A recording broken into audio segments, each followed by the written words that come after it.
Picture a freezing ink-black night. It's Buckinghamshire, England, December 1943. Deep in the war. Exactly. The blackout curtains are drawn completely tight across the windows of this sprawling sort of ramshackle Victorian estate, Bletchley Park. Right. Outside, there's just the quiet rustle of the winter wind and this ever-present suffocating weight of a global war. But inside Hut 11, the air is thick.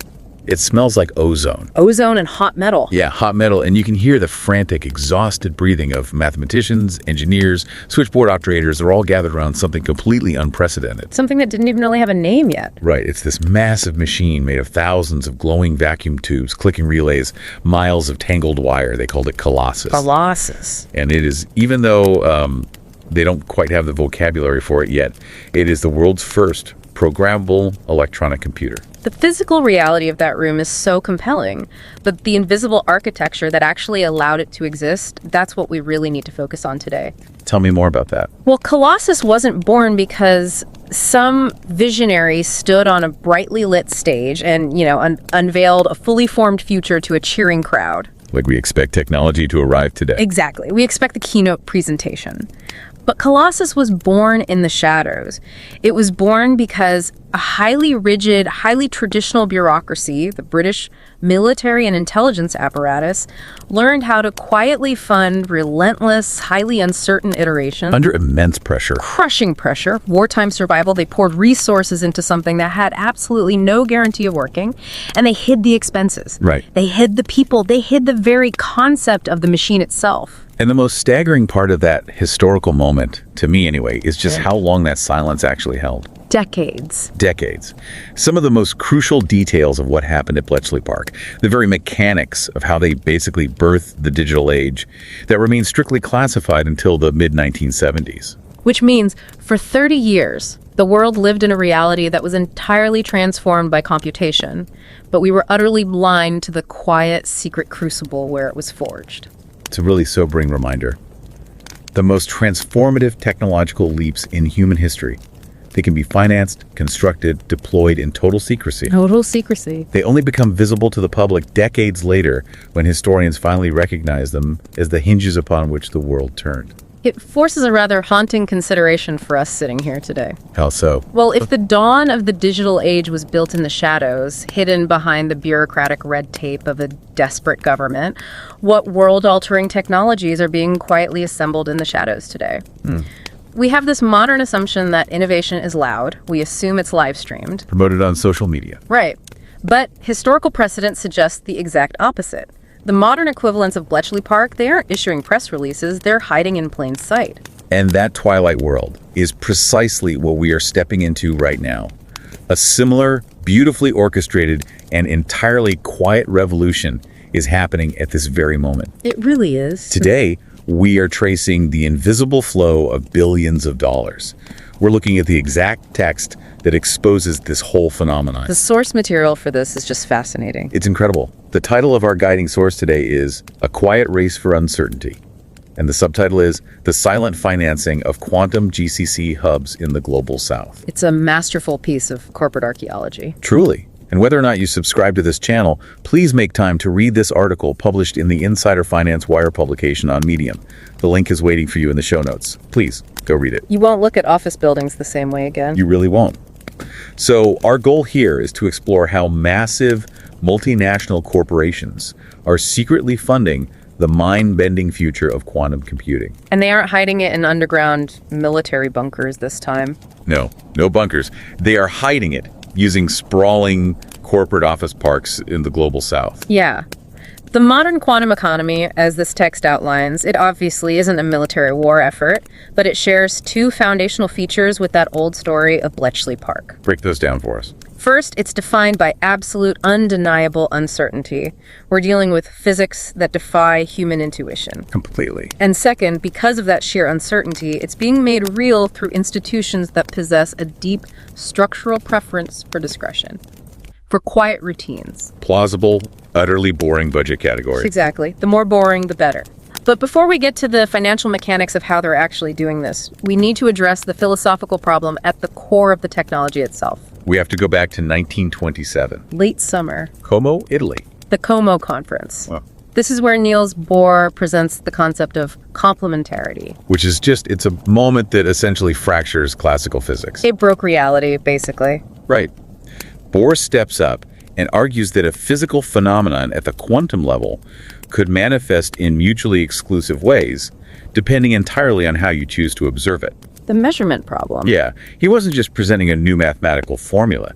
He was proposing a completely new way of understanding existence. The fundamental assertion was that the wave function of a quantum system exists in this state of superposition. A spectrum of probabilities. Right, until it is measured. If you measure for a wave, you get a wave.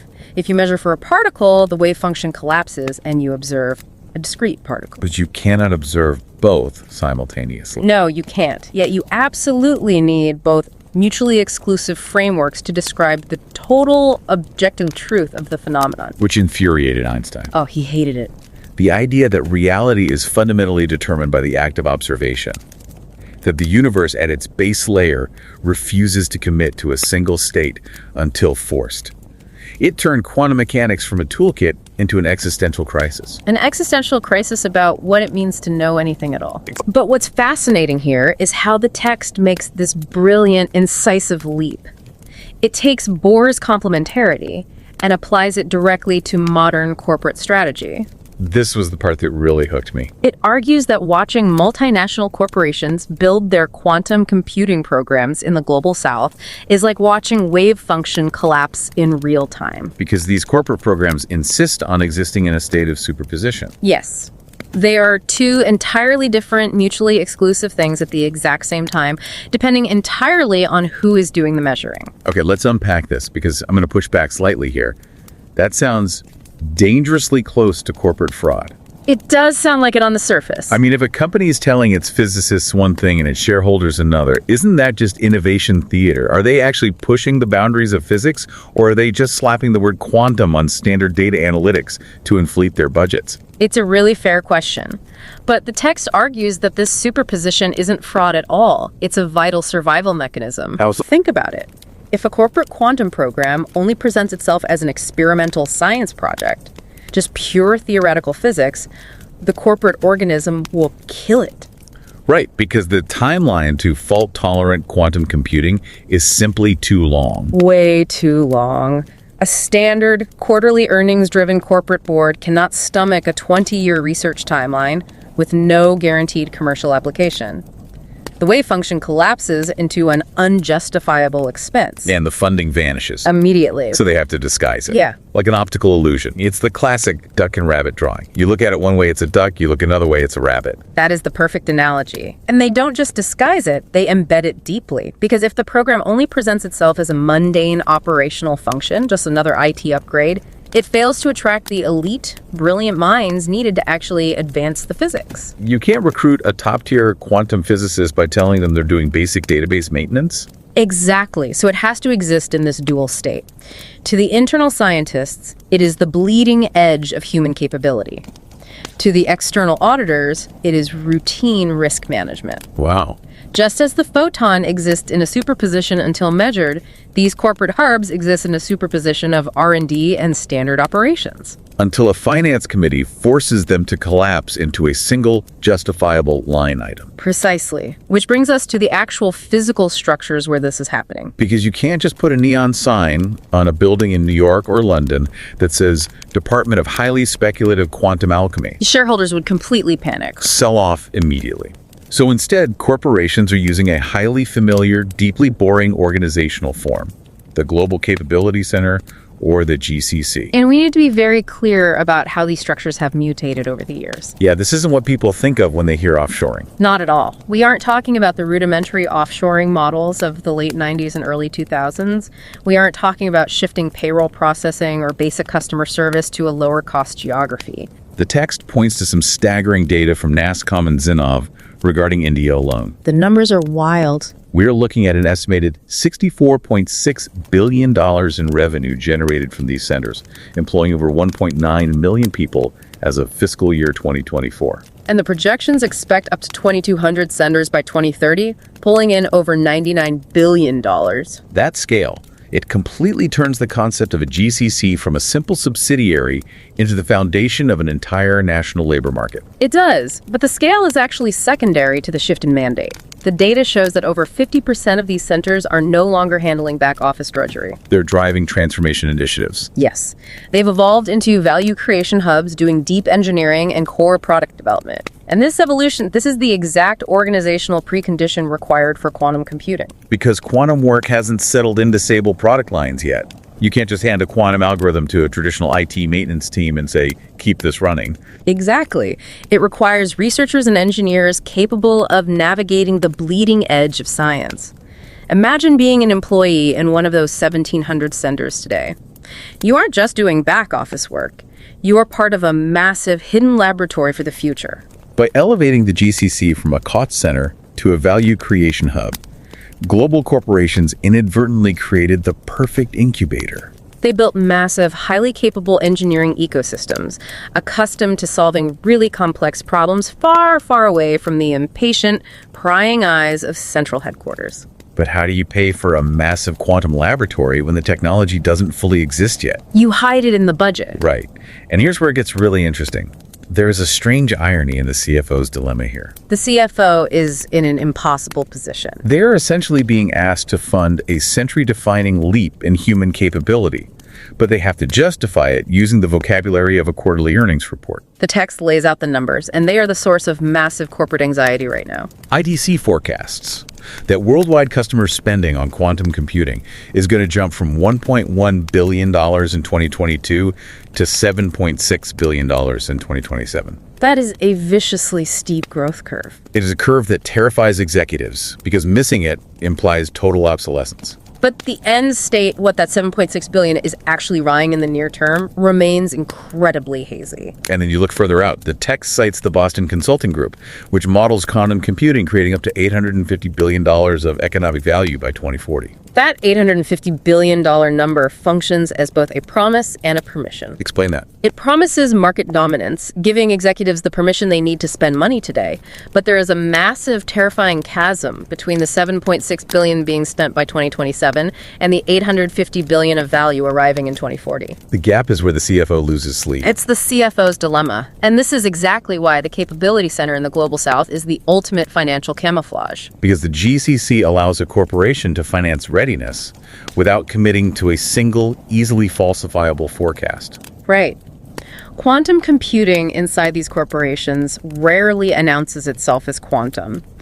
If you look at the budget, the word quantum is practically scrubbed. It hides under names like advanced analytics or security modernization. next generation optimization. Exactly. Let's ground this for the listener. Let's walk through what this actually looks like in practice during a rigorous, unforgiving corporate audit. Oh, this is a great exercise. Okay, so imagine a team of external auditors. They're going line by line through a multinational bank's technology spend. They come across a block of funding directed to a GCC in India. The auditor looks across the table and asks, what is this $5 million expenditure for? Okay, so if the manager answers honestly and says, we are attempting to achieve quantum advantage using superconducting qubits to simulate molecular structures for future portfolio risk modeling. The auditor immediately flags it. Instantly. It gets categorized as a high-risk, non-essential, speculative venture, and the finance committee cuts it in the next review cycle. It's dead. But instead, the manager, who is well versed in the art of stealth financing, slides a very polished slide deck across the table. A very boring slide deck. Yes. And they say, this $5 million is for our security modernization and advanced risk analytics pod. We are developing next-generation encryption readiness to ensure compliance with upcoming global data privacy regulations while simultaneously optimizing our cloud-based threat detection algorithms. And the auditor hears the magic words: compliance, security, optimization. They see the work is housed in a highly efficient GCC environment. They check the box, the budget is approved. The multi-million-dollar quantum experiment survives the procurement gauntlet because it has been deliberately chopped into small, legible, safe pieces. The Global South isn't just offering cheap labor, it's offering the perfect ecosystem for this ambiguity to thrive. Which brings us to the blueprint. We need to look at India. Yes. The text takes us on this remarkable tour of 4 Indian cities, revealing how each one plays a highly distinct, specialized role in this hidden quantum ecosystem. Let's start with Bengaluru. Bengaluru has long been established as a deep engineering factory, and when it comes to financing quantum capability, its role is a direct continuation of that legacy. We need to be clear about the physical reality of quantum computing right now. These machines are not sitting under a desk in a corporate office. No, they are massive, incredibly delicate instruments. We are talking about cryogenic dilution refrigerators, machines that cool the quantum processor down to millikelvin temperatures. Colder than deep space. Colder than deep space, just to isolate the qubits from thermal noise, microwave radiation, magnetic fields. Because the slightest interference causes the wave function to collapse, creating errors. Exactly. Because of that extreme physical delicacy, a corporate team in India cannot interact with the hardware directly. They access it through the cloud. And accessing a quantum computer through the cloud isn't like logging into a standard software platform. It requires building bespoke software pipelines from scratch. You are trying to invent security controls for a machine that theoretically breaks all current cryptographic security. The text describes Bengaluru as the connective tissue of the quantum stack. In Bengaluru, you aren't funding theoretical physicists to sit around and ponder the universe. You are funding elite software engineers to build the scaffolding that will eventually hold the quantum universe. You're paying them to take an abstract business problem from headquarters and translate it into a computational experiment that a quantum machine halfway across the world can actually process. They are doing the grueling, unglamorous work of making quantum experiments reproducible and stable within a standard corporate IT environment. So Bengaluru builds the pipeline, but then the text moves us to Hyderabad, and the focus shifts entirely. It really does. The quantum hub story in Hyderabad doesn't read like an engineering manual at all. It reads like a governance and policy manifesto. This is where we see the evolution of the GCC into what the text calls a command center. When a corporation finances its quantum ambitions in Hyderabad, it's paying for institutional design. It's building the corporate nervous system that will control the quantum brain. Consider the internal politics of a massive multinational. You have dozens of different business units. Suddenly, quantum becomes the buzzword of the year, and every single mid-level manager wants to run a pilot project to pad their resume. If headquarters lets them all loose, it's total chaos. Millions of dollars wasted on redundant, insecure, overlapping experiments. So you use your Hyderabad GCC to establish a center of excellence. The Hyderabad teams are tasked with defining decision rights. Who actually gets to use the quantum cloud access? Yeah. What are the strict standards for requesting a pilot program? They build the internal training modules, and perhaps most critically, they are responsible for translating quantum risk into standard enterprise risk language. They figure out how to explain the threat of store now, decrypt later cyber attacks to a board of directors who barely even grasp their own current cloud infrastructure. It's a massive translation job. Hyderabad is where the raw theoretical power of quantum is domesticated. Bengaluru builds the pipeline, Hyderabad writes the rules. Then we arrive in Pune. And Pune is where this gets incredibly pragmatic. The text describes Pune as having a dense engineering culture, but crucially, deep proximity to massive industrial and manufacturing ecosystems. In Pune, quantum financing becomes use case financing. Because Pune is surrounded by heavy industry and complex supply chains, the problems are tangible. A quantum GCC in Pune isn't searching for abstract scientific breakthroughs. They're looking to solve routing nightmares. Right. Let's explore that. Imagine a global logistics company trying to route 10,000 delivery trucks across a highly fragmented supply chain. In classical computing, this is a variation of the traveling salesman problem. As you add trucks and destinations, the number of possible routes explodes combinatorially. A classical supercomputer would take thousands of years to calculate the absolute optimal route because it has to check them sequentially. But a quantum computer, utilizing algorithms that leverage superposition and entanglement, can theoretically evaluate a vast landscape of possibilities simultaneously, finding near-optimal heuristics in a fraction of the time. The catch being, of course, we don't have fault-tolerant quantum computers yet. We don't. So what is Pune actually doing right now? The strategy is evolutionary pressure. The text highlights that a Pune-style quantum GCC does not succeed by claiming they have achieved grand quantum advantage. They succeed by running a massive volume of small, localized trials. using quantum-inspired algorithms running on classical hardware, or using noisy intermediate-scale quantum devices. They test a new algorithmic routing model on a tiny isolated slice of the supply chain. If it fails, It usually does. but if the error rates are too high or it just doesn't beat the classical models, they kill it immediately. They run hundreds of these trials, kill the vast majority of them without hesitation, and meticulously document the survivors. Those survivors become reusable methods, proprietary intellectual property that the company quietly integrates into its daily operations. It is a brutal, pragmatic approach. Money follows operational problems. Finally, the text brings us to Kolkata. And Kolkata is framed very differently. It's framed as a durability play.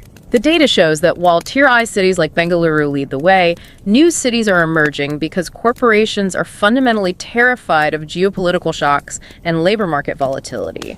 What happens if the salaries for quantum engineers in Bengaluru skyrocket? Or what if a regional crisis completely disrupts operations? Kolkata offers diversification. Building a quantum hub there is a long-term bet on an emerging city ecosystem. It builds redundancy. If a crisis hits one part of the world, the institutional knowledge, the data architectures, the algorithms, they are safely mirrored and maintained by the teams in Kolkata. It's a structural insurance policy funded under the radar. So you have Bengaluru the builder, Hyderabad the governor, Pune the experimenter, Kolkata the vault. It is a meticulously designed blueprint for hiding the future inside the present. But the text doesn't stop with India.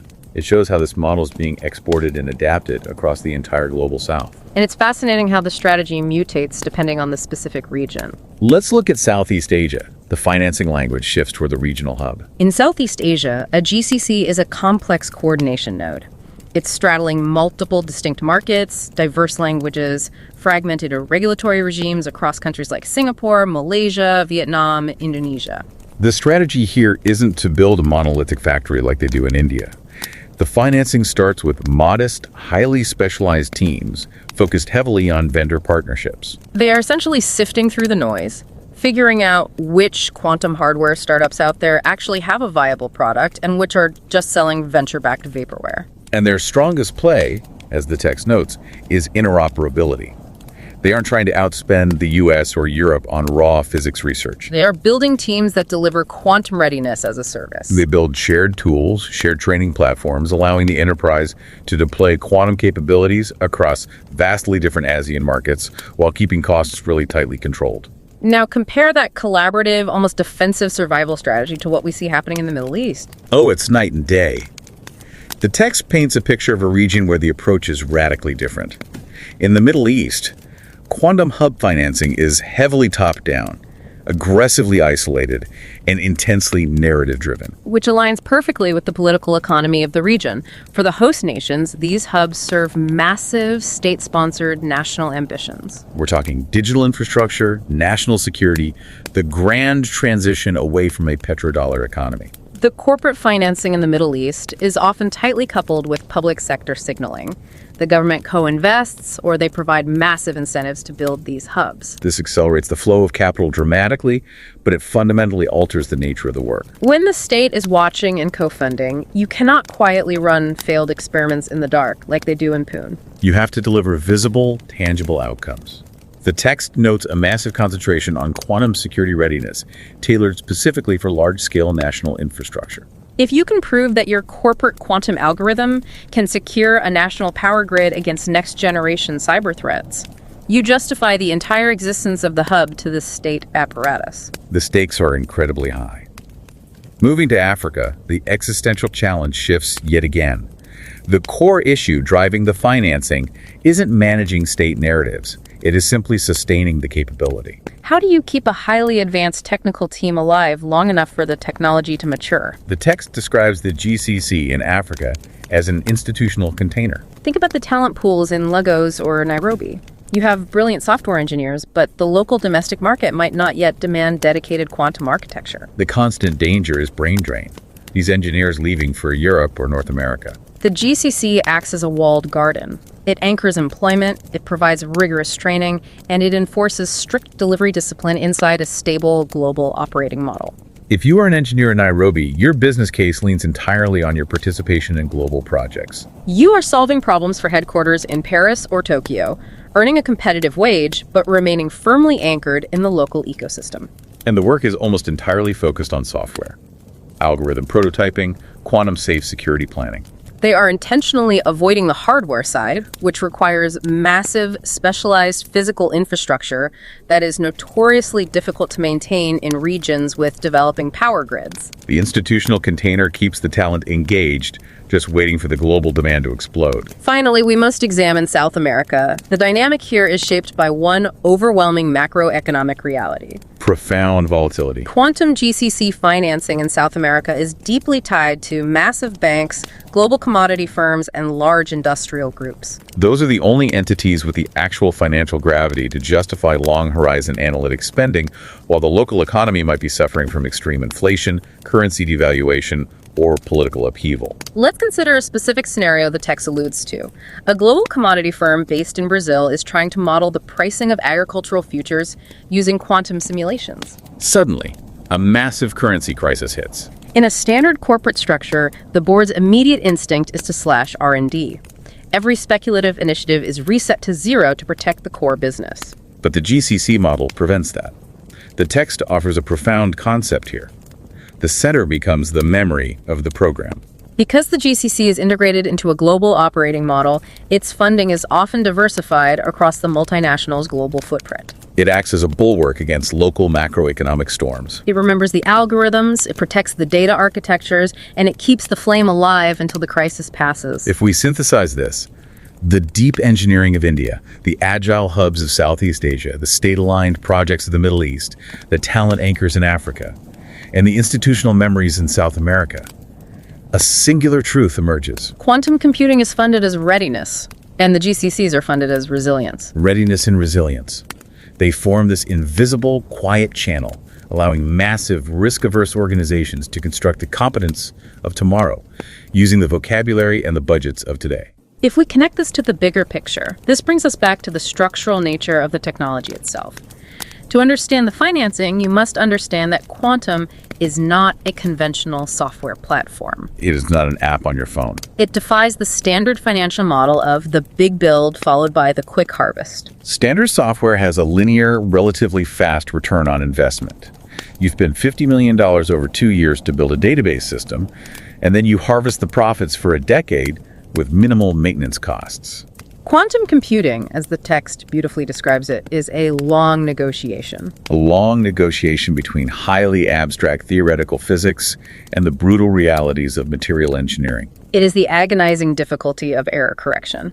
A single cosmic ray hitting a quantum processor can cause a qubit to flip, completely destroying the calculation. Bridging the gap between what works in a sterile university lab and what is deployable in a corporate data center requires an immense timeline. You cannot fund that with a big build and harvest mentality. The text refers to this as an extended apprenticeship. And how do you manage an apprenticeship that might last 20 years? It demands teams capable of perpetual learning. They must stay motivated and funded while the fundamental definitions of their field shift beneath their very feet. To keep the finance committee at bay, these teams must continually ship smaller artifacts. They aren't shipping a fully functional quantum computer. They're shipping benchmarks, software libraries, governance playbooks, vendor evaluation frameworks. They are producing a constant stream of highly professional, legible corporate paperwork that proves they are doing something valuable while they wait for the hardware error rates to finally drop. This is where the Bletchley Park parallel completely solidifies. The text makes the explicit argument that these quantum GCC hubs scattered across the global south resemble Bletchley Park far more than they resemble the venture capital-fueled startup culture of Silicon Valley. Silicon Valley is built for the spotlight. It demands the explosive eureka moment, the charismatic founder, the immediate disruption. But the GCC hubs are built for the shadows. They are built for absolute grinding persistence. At Bletchley Park, the work was iterative. It was deeply operational. It was agonizingly constrained by the physical limitations of vacuum tubes. Yet, through sheer, coordinated persistence, they produced a monumental leap. The organizational challenge rhymes perfectly.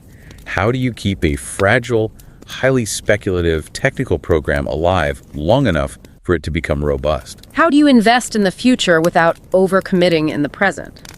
It brings us right back to Bohr's complementarity.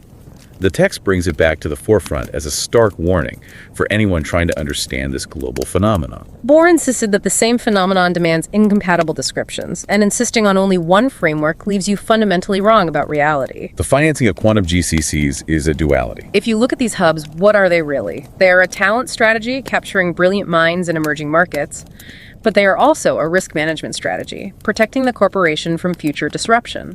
They are a place of genuine hardcore preparation for a paradigm shift. But they're also engines of massive local labor market creation, transforming the economies of cities like Pune and Kolkata. The warning is clear. If you dismiss these hubs as just cheap offshore labor, or if you naively celebrate them as pure temples of science, you miss the actual mechanics of their survival. The true narrative of the quantum future is not found in the splashy press releases about quantum moonshots. The real story is found by watching what the text brilliantly calls the budget dust. The budget dust. Millions of dollars quietly slipping into cloud procurement contracts, software licensing fees, and advanced analytics headcount in India, Brazil, and Nigeria. The sheer undeniable scale of the Indian GCC infrastructure, nearly 2 million people, proves that the organizational stomach to absorb this spending is not theoretical. It is a concrete reality. In those long horizon projections, the $850 billion by 2040, their actual function is rhetorical. They are the shield. Exactly, the shield that allows a chief technology officer to stand in front of a board of directors and secure approval for decade-long capability building without having to promise a payback next quarter. The text doesn't leave us with neat answers. It leaves us staring into the future, presenting a series of questions aimed at the year 2044, exactly a century after Colossus was built. These are the unasked questions that corporate finance committees are frankly terrified to confront. First, if the GCCs in the Global South become the default home for global quantum capability, who actually owns the intellectual agenda? Is the future being directed by the engineers in Hyderabad and Sao Paulo, or are they forever subservient to the strategic whims of headquarters in New York or London? And what about the money itself? If this quantum readiness continues to be financed through the budget dust, hidden inside cybersecurity upgrades, is that sustainable? Will this fragmented, stealthy financing model stay coherent enough to actually build a working quantum system? Or will it shatter into 1,000 disconnected pilot programs when the next global recession hits? There is also a profound geopolitical question here. Will the scientists and engineers in the Global South become recognized authors of the scientific revolution? Or will the Global South remain exactly what it has historically been in the corporate framework? The place where other people's futures are assembled, maintained, and made deployable. It is the ultimate question of legacy. If the grand lesson of Bletchley Park was that a civilization-altering computation system could be built in total quiet and only recognized decades later. What monumental architecture are we quietly building right now that will only make sense to the historians looking back from the year 2044? And the text leaves us with one final, deeply ironic thought. When the day finally comes, when fault-tolerant quantum advantage arrives and the machine actually works, will we even recognize it? Or will we be so entrenched in our corporate routines, so busy managing the compliance of the algorithms, that the silent machinery of financing will have already moved on to fund the next great uncertainty? The machine keeps humming, deeper in the shadows. Think about your own budget, your own company, your own daily routines. How much of the future is hiding in the mundane paperwork sitting on your desk right now? We have been conditioned by history books to always imagine that the next paradigm-shattering leap in human capability will come from a lone genius in a lab having a sudden eureka moment. But what if the true hero of the impending quantum age isn't a physicist at all? What if the greatest, most vital invention of our era isn't the quantum computer itself, but the invisible, relentlessly resilient corporate structures we've built? These quiet, patient, sprawling ecosystems in the Global South. What if they are the true marvels, capable of capturing a wildly speculative dream, hiding it in the budget dust, and keeping it breathing, alive, and safe for decades, just waiting for the physics to finally catch up? Let that thought sit with you. Look at the towering office buildings, the quiet budget approvals, the invisible networks spanning the globe. The future isn't arriving with a bang, it's being built in a whisper. Keep questioning the world around you. Keep looking past the headlines and keep watching the shadows.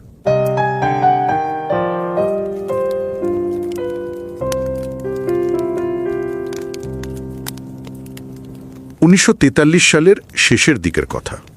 দ্বিতীয় বিশ্বযুদ্ধ তখন একেবারে চরম পর্যায়ে বলা যায়। Europe জুড়ে এক ধরনের থমথমে ভীতিকর অবস্থা। ঠিক সেই সময়ে লন্ডনের অদূরে ব্লেসলি পার্কের এক গোপন আস্তানায় টমি ফ্লাওয়ার্স নামের একজন ব্রিটিশ ইঞ্জিনিয়ার এবং তার দল অত্যন্ত সন্তর্পণে একটা যুগান্তকারী প্রজেক্টের কাজ চালিয়ে যাচ্ছিলেন। হ্যাঁ, কলোসাসের কথা বলছেন, তাই না? একদম। তারা তৈরি করছিলেন কলোসাস, যাকে অনেকেই ইতিহাসের প্রথম প্রোগ্রামযোগ্য ইলেকট্রনিক কম্পিউটার হিসেবে চেনেন। জার্মান সামরিক বাহিনীর অত্যন্ত জটিল সব সংকেত ভাঙার জন্য এই মেশিনটার খুব বেশি প্রয়োজন ছিল। কিন্তু এই পুরো ইতিহাসের সবচেয়ে চমকপ্রদ ব্যাপারটা কি? অর্থায়নের বিষয়টা। ঠিক, এত বড় একটা প্রজেক্ট যার উপর হয়তো পুরো একটা যুদ্ধের ভাগ্য নির্ভর করছিল, তার জন্য যে বিপুল অর্থের প্রয়োজন ছিল তা কিন্তু কোনো সাজানো গোছানো সুনিশ্চিত বাজেট থেকে আসেনি। এই বিষয়টা আসলে বেশ অবাক করার মতো, কারণ প্রচণ্ড যুদ্ধের ওই চাপের মুখে পদে পদে অনিশ্চয়তা নিয়ে বলা যায় ধাপে ধাপে এই ফান্ডের ব্যবস্থা করা হয়েছিল। কেউ জানত না শেষ পর্যন্ত কি হবে। একদম তাই। আর এই পুরো বিষয়টা এতটাই গোপনে ঘটেছিল যে 1970-এর দশকের মাঝামাঝি পর্যন্ত কলোসাস এবং ব্লেসলি পার্কের এই নীরব বিপ্লবের কথা পৃথিবীর সাধারণ মানুষ জানতেই পারেনি। এই গল্পটা আমাদের একটা খুব গভীর আর চিরন্তন সত্যের মুখোমুখি দাঁড় করায়। আমাদের সাধারণত মনে হতে পারে বিজ্ঞানের কোনো যুগান্তকারী পরিবর্তন বা বড় ধরনের কোনো প্রযুক্তিগত উল্লম্ফন হয়তো সবসময় খুব ঘটা করে সবার চোখের সামনে ঘটে। হ্যাঁ, যেন একদিন সকালে ঘুম থেকে উঠে সবাই দেখবে। ঠিক, যেন একদিন সকালে উঠে পৃথিবী দেখবে নতুন একটা প্রযুক্তির জন্ম হয়েছে।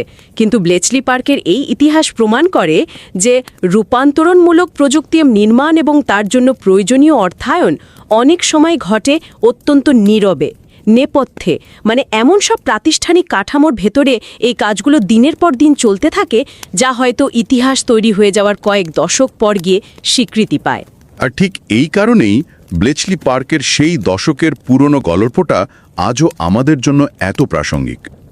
আজকের এই বিশ্লেষণে আমরা এমন একটা বিষয় নিয়ে কথা বলতে যাচ্ছি যা বর্তমান সময়ের অন্যতম বড় একটা প্রযুক্তিগত বিপ্লব, অথচ এটাও ঠিক ওই কলোসাসের মতোই সবার অলক্ষ্যে খুব নীরবে ঘটে চলেছে। কোয়ান্টাম কম্পিউটিংয়ের সেই নীরব প্রস্তুতির বিষয়টা। হ্যাঁ, আমাদের আজকের আলোচনার ভিত্তি হল মিডিয়ামের ইনসাইডার ফিন্যান্স ওয়ার পাবলিকেশনে প্রকাশিত একটা অত্যন্ত চমৎকার এবং গবেষণাধর্মী আর্টিকেলটির শিরোনাম হল আ কোয়েট রেস ফর আনসার্টেনটি এবং এর সাবটাইটেল হল the silent financing of quantum GCC hubs in the global south. যারা এই মুহূর্তে আমাদের কথা শুনছেন তাদের কাছে খুব বিনীত এবং আন্তরিক একটা অনুরোধ করতে চাই। এই চ্যানেলটিতে সাবস্ক্রাইব করা থাকুক বা না থাকুক সেটা একেবারেই বড় কথা নয়, কিন্তু দিনের শেষে যদি হাতে কিছুটা সময় থাকে তবে এই আর্টিকেলটি যেন সবাই অন্তত একবার পড়ার সুযোগ পান। আর্টিকেলের লিংক শো নোটসে দেওয়া আছে। অত্যন্ত চমৎকার এবং সময় উপযোগী একটা লেখা এটি। খুব সহজ ভাষায় আর সাধারণ দৃষ্টিকোণ থেকে যদি আমরা এই আর্টিকেলের মূল বিষয়বস্তুটা বুঝতে চাই, তবে এটা আসলে কোয়ান্টাম কম্পিউটিং নিয়ে একটা অর্থনৈতিক এবং কৌশলগত বিশ্লেষণ। সাধারণ মানুষের জন্য যদি একটু ভেঙে বলা যায়, হ্যাঁ, কোয়ান্টাম প্রযুক্তি এমন একটা ক্ষেত্র যা এখনও তার চূড়ান্ত রূপ পায়নি। আমরা এখনও সেই স্তরে পৌঁছাইনি যেখানে বলা যায় যে কোয়ান্টাম কম্পিউটার আমাদের দৈনন্দিন জীবনের সব সমস্যার সমাধান করে দিচ্ছে। এর পেছনে এখনও বিপুল পরিমাণ গবেষণার প্রয়োজন। আর স্বাভাবিকভাবেই এটা অত্যন্ত ব্যয়বহুল। আড়ালে অর্থায়ন করছে। আর এই অর্থায়নের সবচেয়ে বড় কেন্দ্র হিসেবে তারা বেছে নিয়েছে গ্লোবাল সাউথ বা উন্নয়নশীল দেশগুলোকে। সাধারণ গ্লোবাল ক্যাপাবিলিটি সেন্টার বা জিসিসি এর সাইনবোর্ডের আড়ালে কিভাবে কোয়ান্টামের ভবিষ্যৎ নীরবে গড়ে উঠছে সেটাই এই লেখার মূল উপজীব্য। একদম। এই বিপুল ব্যয়ের কথা যখন এলো তখন আর্টিকেলে দেওয়া কিছু চমকপ্রদ পরিসংখ্যানের দিকে তাকানো যেতে পারে। আইডিসির ডেটাটা, তাই তো? হ্যাঁ, আইডিসি এর একটা পূর্বাভাস বলছে 2027 সালের মধ্যে বিশ্বজুড়ে কোয়ান্টাম কম্পিউটিং খাতে গ্রাহকদের ব্যয়ের পরিমাণ দাঁড়াবে প্রায় $7.6 বিলিয়ন।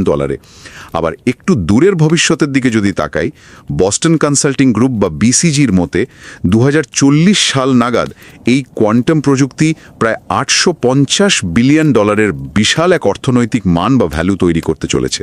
ব্যবধানটা কিন্তু বেশ বড়। ঠিক তাই।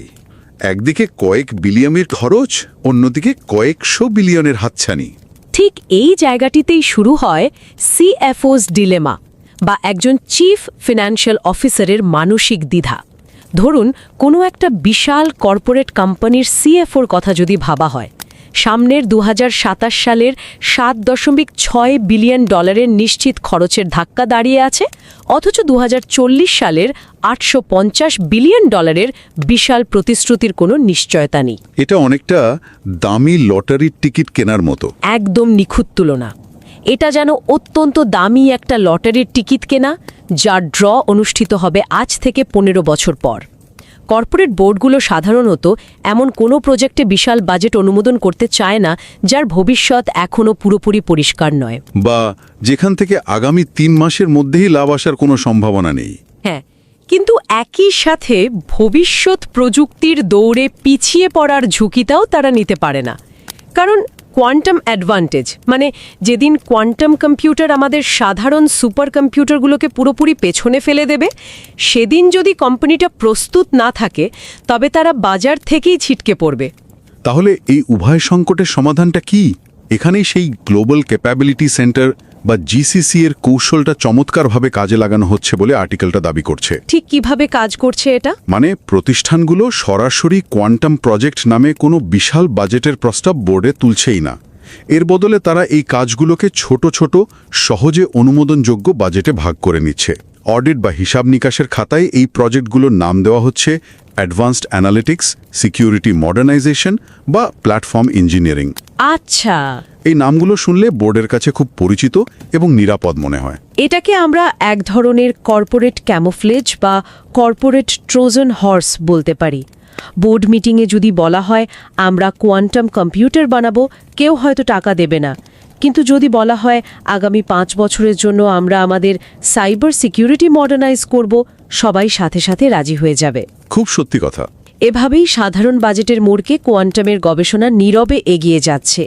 আর এই কৌশলটার কারণেই গ্লোবাল সাউথ এখন আর শুধু সস্তায় কর্মী পাওয়ার জায়গা বা লো কস্ট ট্যালেন্ট হাব হিসেবে সীমাবদ্ধ নেই। হ্যাঁ, আর্টিকেলে ন্যাসকম এবং জিনভের চমৎকার একটা ডেটা দেওয়া আছে। বলা হচ্ছে ভারতের জিসিসি খাত 2024 অর্থবর্ষে $64.6 বিলিয়ন রেভিনিউ তৈরি করেছে এবং সেখানে প্রায় 1.9 মিলিয়ন মানুষ কাজ করছে। জিসিসিগুলো এখন আর শুধু খরচ কমানোর হাতিয়ার নেই। অর্ধেকেরও বেশি জিসিসি এখন সরাসরি রূপান্তরমূলক কাজ বা ভ্যালু ক্রিয়েশনের সাথে যুক্ত। এটা এমন এক প্রাতিষ্ঠানিক ইকোসিস্টেমে পরিণত হয়েছে যেখানে অস্পষ্ট এবং অনিশ্চিত কাজগুলোকে দীর্ঘকাল টিকিয়ে রাখা সম্ভব হচ্ছে। কোয়ান্টামের মতো অস্থিতিশীল গবেষণার জন্য ঠিক এই ধরনের প্রাতিষ্ঠানিক প্রস্তুতিই দরকার।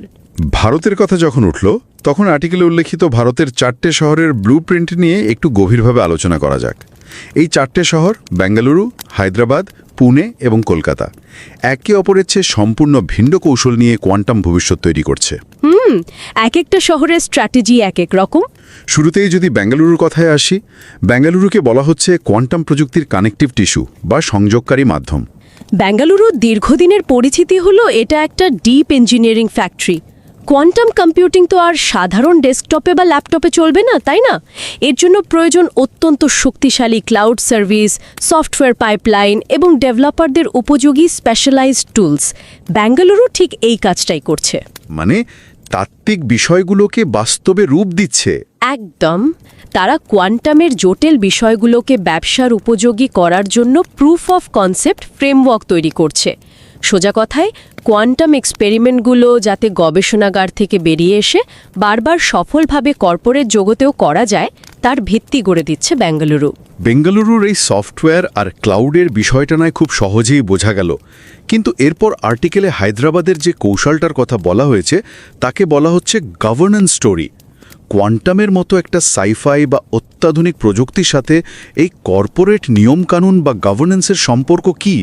এটা তো শুনতে বেশ নিরস বা বোরিং লাগছে। শুনতে বোরিং লাগলেও বাস্তবে এটাই হয়তো সবচেয়ে গুরুত্বপূর্ণ অংশ।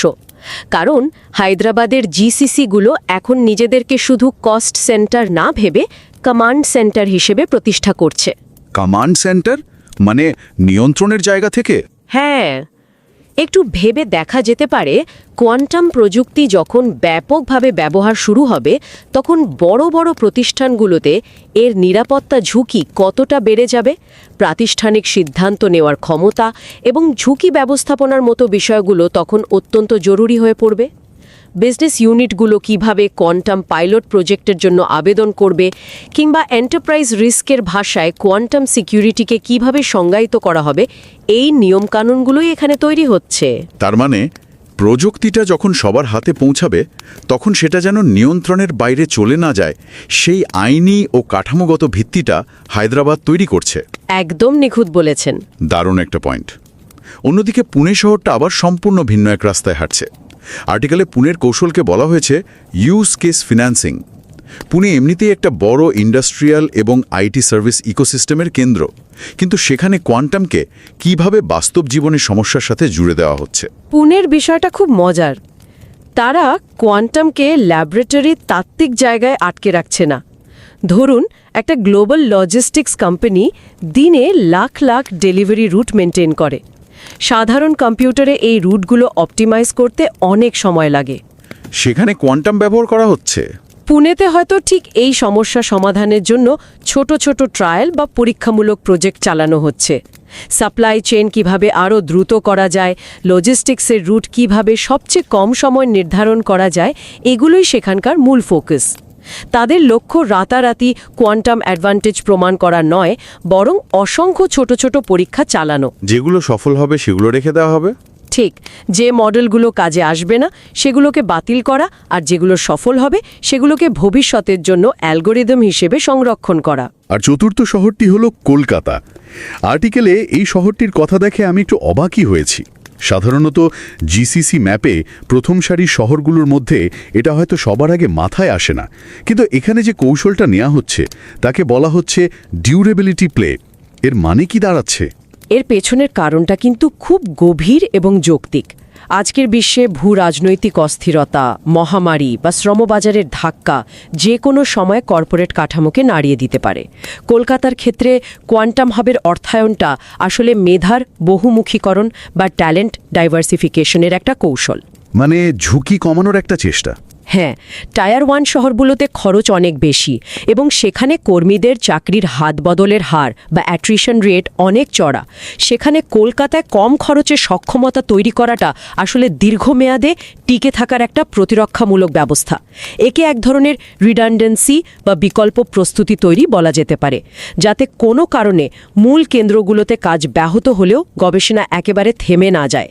তার মানে ভারতের এই 4টে শহরের বৈচিত্র্যময় ব্লুপ্রিন্ট থেকে বোঝা যায় যে কোয়ান্টাম ফিন্যান্সিং কোনো একটা নির্দিষ্ট ছকে বাঁধা নেই। এবার যদি গ্লোবাল সাউথের অন্যান্য অঞ্চলের দিকে তাকানো যায়, সেখানেও কি একই রকম বৈচিত্র্য চোখে পড়ে? অবশ্যই।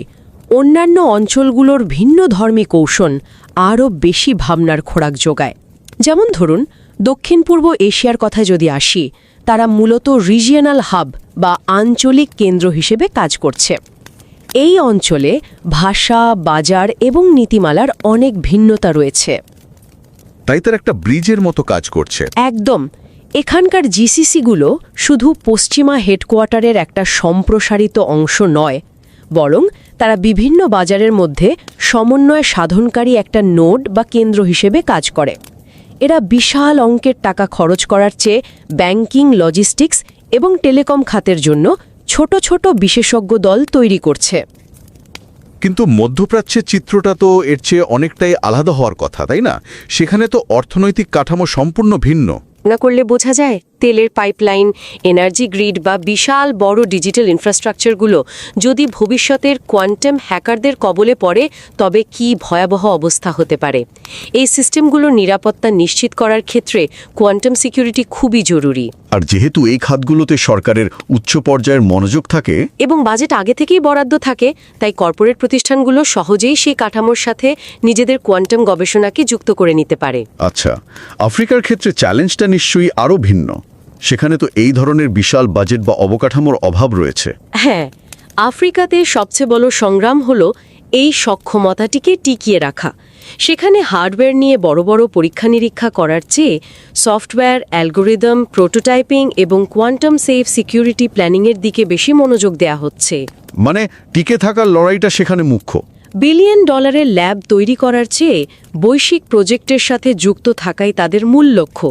এখানকার জিসিসিগুলো আসলে একটা প্রাতিষ্ঠানিক আবরণের মতো কাজ করে, যা স্থানীয় মেধাবীদের বৈশ্বিক অপারেটিং মডেলের অংশ হিসেবে টিকে থাকার সুযোগ করে দেয়। আর দক্ষিণ আমেরিকার ক্ষেত্রে দেখা যাচ্ছে তারা নির্দিষ্ট কিছু খাতের ওপর অত্যন্ত নির্ভরশীল হয়ে তাদের কোয়ান্টাম হাবগুলো গড়ে তুলছে।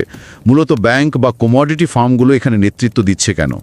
দক্ষিণ আমেরিকার দেশগুলোতে সামষ্টিক অর্থনৈতিক অস্থিরতা বা ম্যাক্রো ভোলাটিলিটি একটা বড় সমস্যা।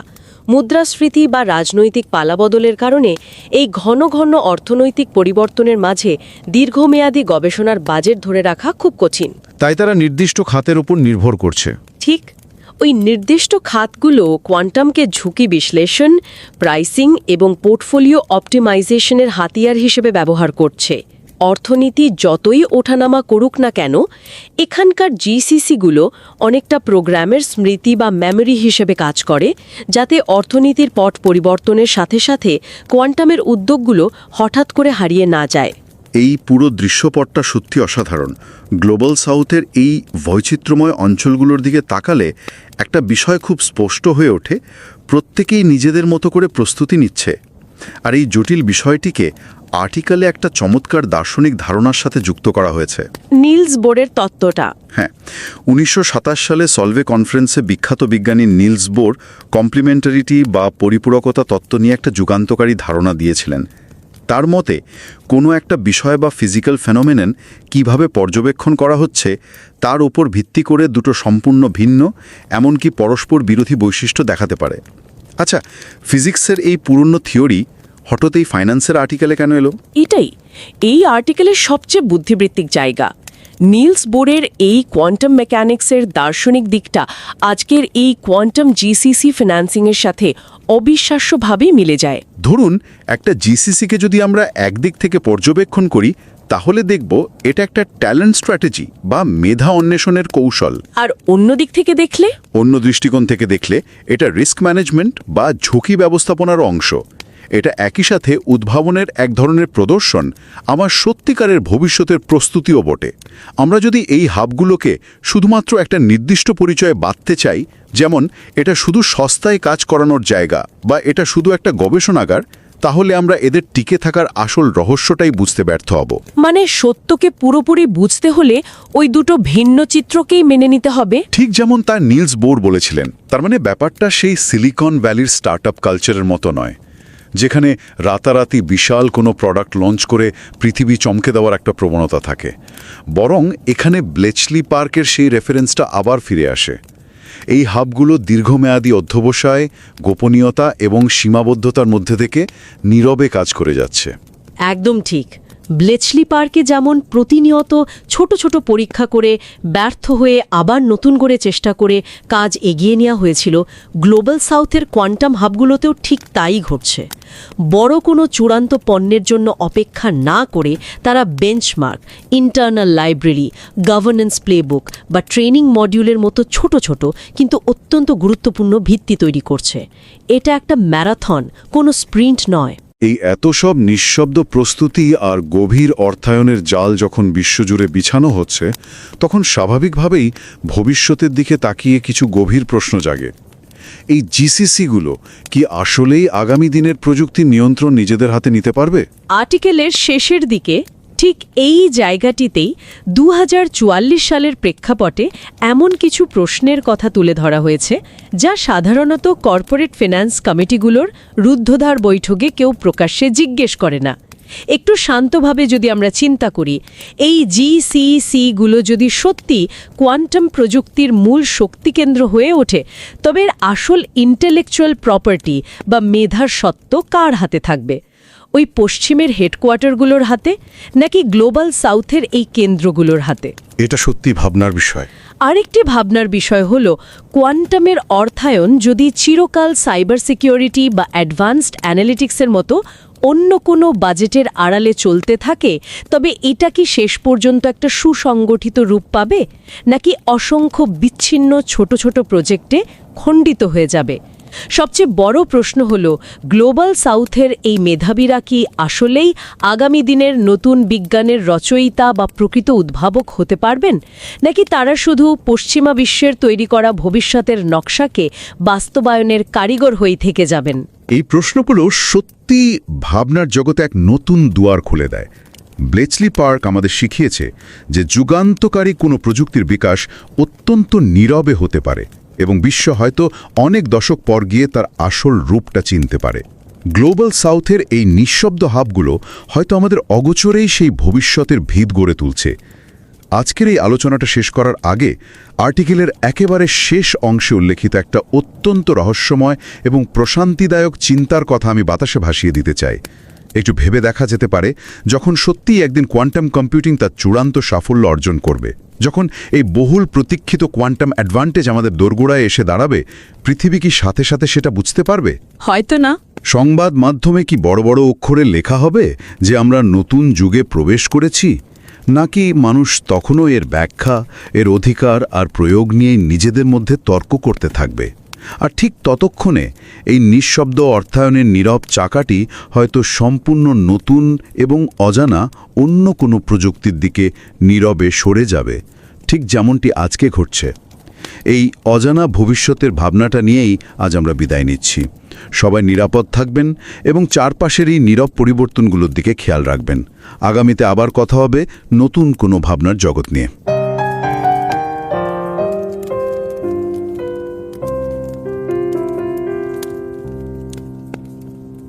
द्वितीय विश्व युद्ध का वो दौर याद करें जब पूरी दुनिया तोपों और हवाई हमलों की खौफनाक आवाज़ों से गूंज रही थी। यूरोप के आसमान पर रोज लड़ाकू विमान मंडराते थे, लेकिन उस बहरे कर देने वाले शोरगुल से बहुत दूर इंग्लैंड के ब्लेचली पार्क की एक बेहद शांत, सर्द और गुप्त इमारत में एक अलग ही तरह की लड़ाई लड़ी जा रही थी।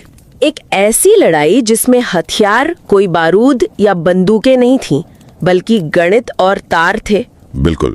वहां टॉमी फ्लावर्स नाम के एक इंजीनियर और उनकी एक छोटी सी टीम दिन रात एक ऐसी मशीन बनाने में जुटी थी जिसके बारे में उस इमारत के बाहर एक परिंदे को भी भनक तक नहीं थी। इस मशीन का नाम था कोलोसस, जिसे हम आज की तारीख में दुनिया का पहला प्रोग्रामेबल इलेक्ट्रॉनिक कंप्यूटर कहते हैं। हाँ, वही। और ये जो कोलोसस था ना, ये रातों रात किसी वैज्ञानिक चमत्कार की तरह सामने नहीं आया था।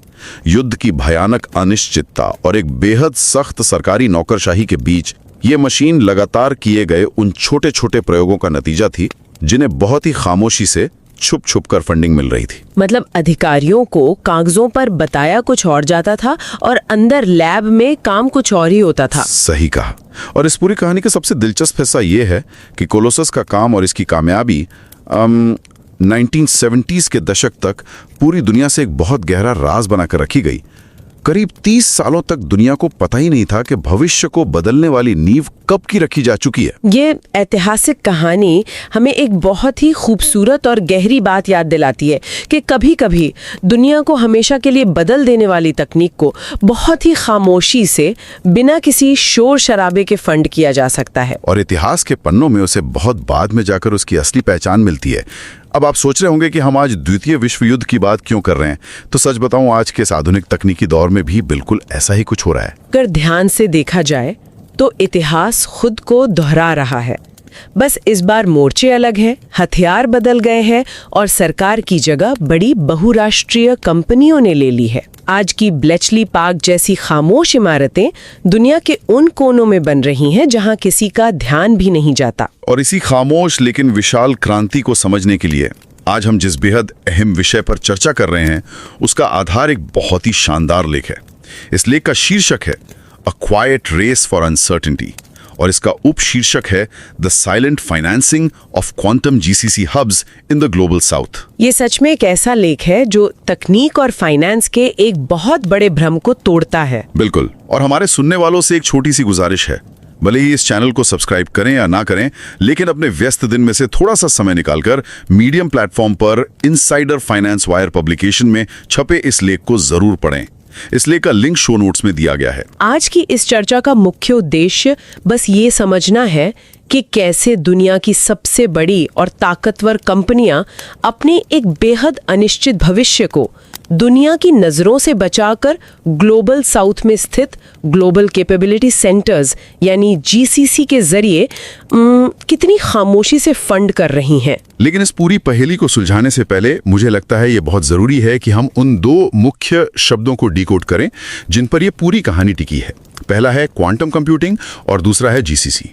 आम बोलचाल में अक्सर इन्हें बहुत जटिल मान लिया जाता है, लेकिन इसे आसानी से समझा जा सकता है। चलिए इसे बहुत ही आसान शब्दों में समझते हैं। पहले बात करते हैं क्वांटम कंप्यूटिंग की। मान लीजिए कि एक साधारण कंप्यूटर को एक भूल भुलैया यानी मेज से बाहर निकलने का रास्ता खोजना हो, तो वो क्या करेगा? वो एक बार में एक रास्ते पर जाएगा, अगर रास्ता बंद मिला तो वापस आएगा और फिर दूसरा रास्ता चुनेगा। इसमें बहुत समय लगता है। एकदम सही। लेकिन एक क्वांटम कंप्यूटर उस भूल भुलैया में पानी भर देने जैसा है।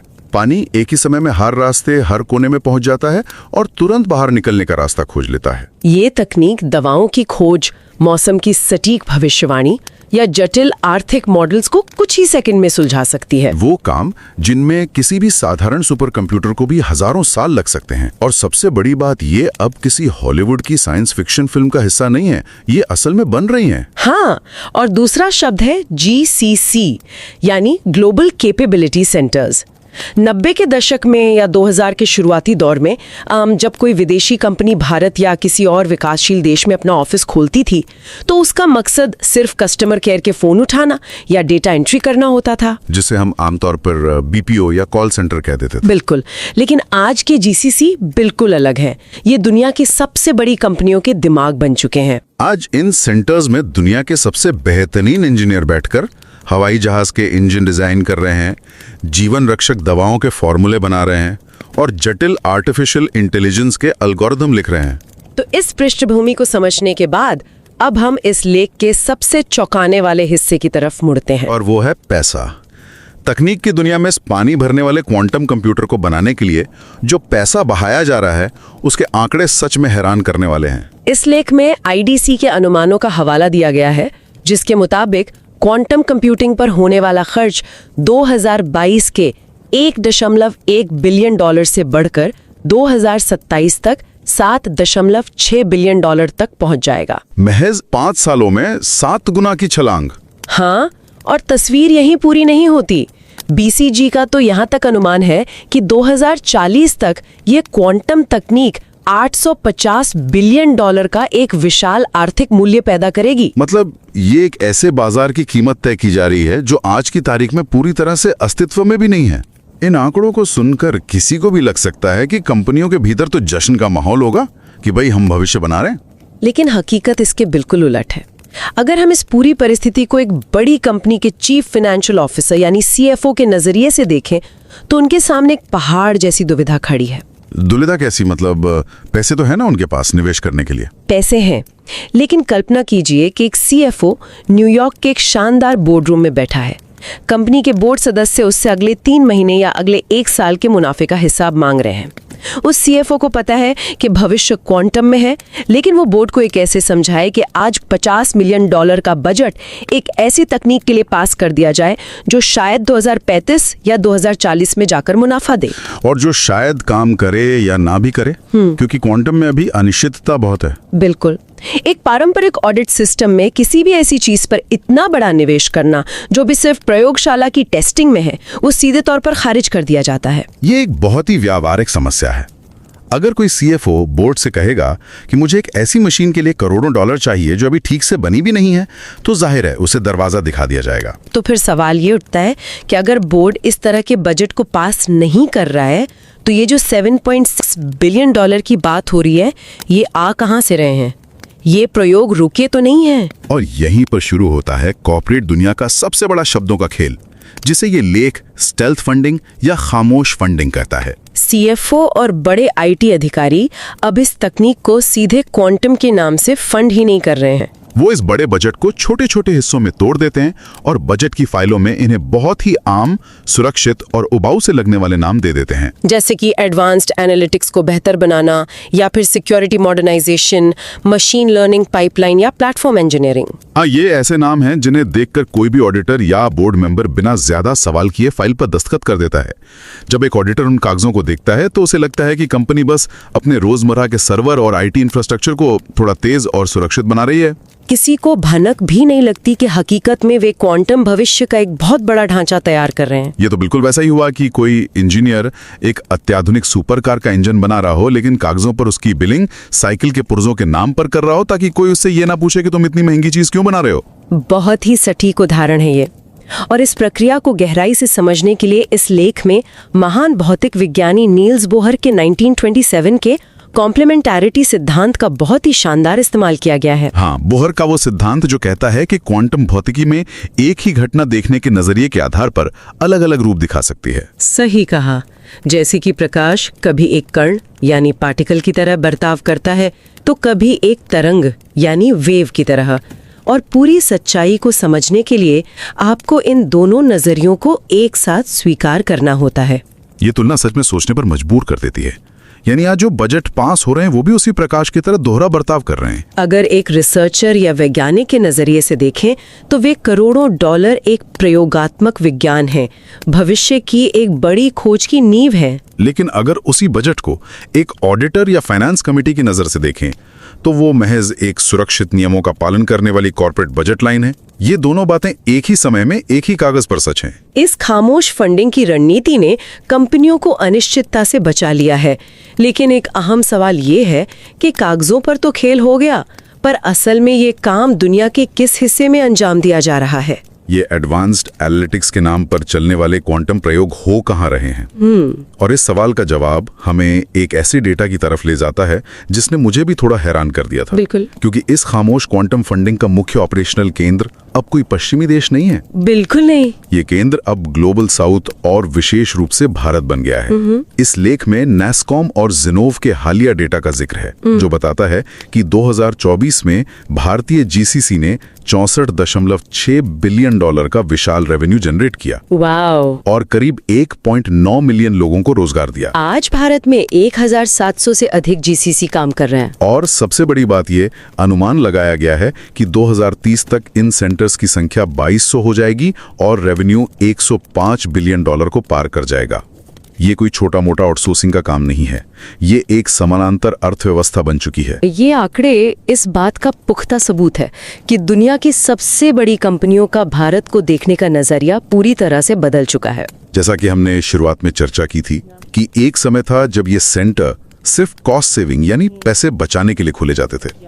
कंपनी सोचती थी कि अमेरिका में जो काम $100 में होगा वो भारत में $10 में हो जाएगा। लेकिन अब ये सेंटर्स वैल्यू क्रिएट करने वाले हब बन गए हैं और क्वांटम जैसी अनिश्चित तकनीक के लिए भारत का ये माहौल सबसे मुफीद है। क्योंकि यहाँ इंजीनियरिंग टैलेंट भारी मात्रा में मौजूद है और प्रयोग करने की लागत अब भी पश्चिमी देशों के मुकाबले कम है, जिससे कंपनियों को जोखिम उठाने की छूट मिल जाती है। और दिलचस्प बात यह है कि भारत के अंदर भी ये काम किसी एक ही शहर या एक ही लैब में नहीं हो रहा है।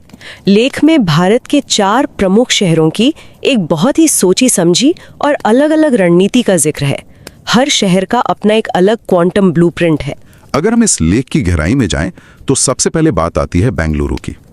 बेंगलुरु को डीप इंजीनियरिंग फैक्ट्री की तरह इस्तेमाल किया जा रहा है। ऐसा इसलिए क्योंकि बेंगलोर का इतिहास ही गहरी तकनीकी नींव रखने का रहा है। वहाँ की संस्कृति में ही कोड लिखना और सिस्टम आर्किटेक्चर बनाना बसा है। इसलिए वहाँ के जीसीसी में क्वांटम कंप्यूटिंग को क्लाउड सेवाओं, सॉफ्टवेयर पाइपलाइंस और सिक्योरिटी कंट्रोल के नाम पर फंड किया जा रहा है। बेंगलोर का काम उस बुनियादी ढांचे को तैयार करना है जो भविष्य में क्वांटम कंप्यूटर से बात कर सके। जब अमेरिका या यूरोप में रखा हुआ कोई असली क्वांटम हार्डवेयर चालू होगा तो उसे निर्देश देने वाले सॉफ्टवेयर पाइपलाइंस बेंगलोर में बैठकर लिखे जा रहे होंगे। ये तो बात हुई इंजन बनाने की, लेकिन अगर बेंगलोर ये सब बना रहा है तो इस तकनीक से जुड़े जोखिमों को कौन संभाल रहा है? क्या इसके लिए कोई अलग केंद्र चुना गया है? लेख के मुताबिक इसका जवाब हैदराबाद है। हैदराबाद की कहानी एक गवर्नेंस और कमांड सेंटर के रूप में उभर रही है। क्योंकि किसी भी नई और ताकतवर तकनीक के साथ बहुत बड़े खतरे भी आते हैं। कल को अगर कोई क्वांटम कंप्यूटर दुनिया के सारे बैंकिंग पासवर्ड्स तोड़ने लगे तो क्या होगा? इसीलिए हैदराबाद के जीसीसी का फोकस इस बात पर है कि इन तकनीकों के लिए नियम और कानून कैसे बनाए जाएं। उनका काम रिस्क मैनेजमेंट करना है, कंपनियों के भीतर के कर्मचारियों के लिए ट्रेनिंग प्रोग्राम तैयार करना है और ये तय करना है कि इस तकनीक का इस्तेमाल जिम्मेदारी से कैसे हो। एक तरह से हैदराबाद तय कर रहा है कि इस तेज रफ्तार गाड़ी के ब्रेक और स्टीयरिंग कैसे काम करेंगे, जो बहुत जरूरी है। इसके बाद पुणे का जो मॉडल लेख में बताया गया है वो मुझे सबसे ज्यादा व्यवहारिक लगता है। हाँ, पुणे को यूज केस फंडिंग का केंद्र बताया गया है। पुणे का औद्योगिक और मैन्युफैक्चरिंग इतिहास बहुत मजबूत है। वहाँ सिर्फ थ्योरी पर काम नहीं होता। वहाँ की रणनीति ये है कि किसी बहुत बड़ी क्वांटम क्रांति का इंतजार मत करो, बल्कि आज की छोटी छोटी रोजमर्रा की व्यावसायिक समस्याओं को हल करने के लिए क्वांटम के छोटे प्रयोग करो। जिसके हजारों ट्रक हर दिन सामान लेकर निकलते हैं, उन ट्रकों का सबसे सही रास्ता क्या होगा ताकि कम से कम ईंधन खर्च हो।